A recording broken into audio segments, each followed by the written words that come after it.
Derrière les murs de béton, plus de 500 femmes purgent des peines, essentiellement pour trafic de drogue.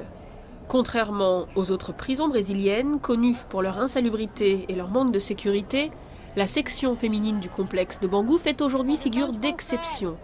Le lieu est propre et un peu plus vivable grâce à l'initiative d'une nouvelle directrice très créative. On a lancé un concours Cellules brillantes, dont le but était d'améliorer les cellules. Les prisonnières l'ont plutôt bien accepté. Les 3 cellules les plus belles remporteraient une séance de cinéma popcorn avec leur famille. Ça les a vraiment motivées. Nettoyage des graffitis, peinture neuve, les détenues ont tout refait elles-mêmes.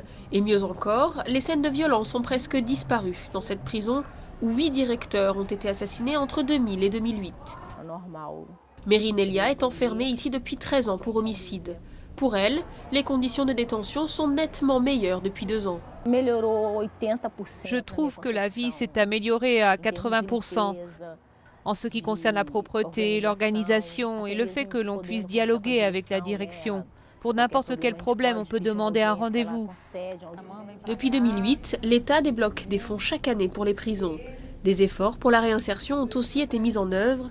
Les détenus peuvent suivre des cours d'enseignement généraux et assister à des formations de couture, de soins esthétiques ou encore de boulangerie. De quoi redonner espoir à Marli, incarcérée depuis 2 ans. Une fois sortie, maintenant que j'ai cette formation, je vais pouvoir chercher un travail dans une boulangerie. Mais Marli a de la chance. Dans une autre prison dans le nord du pays, une mutinerie a fait 18 morts en novembre dernier.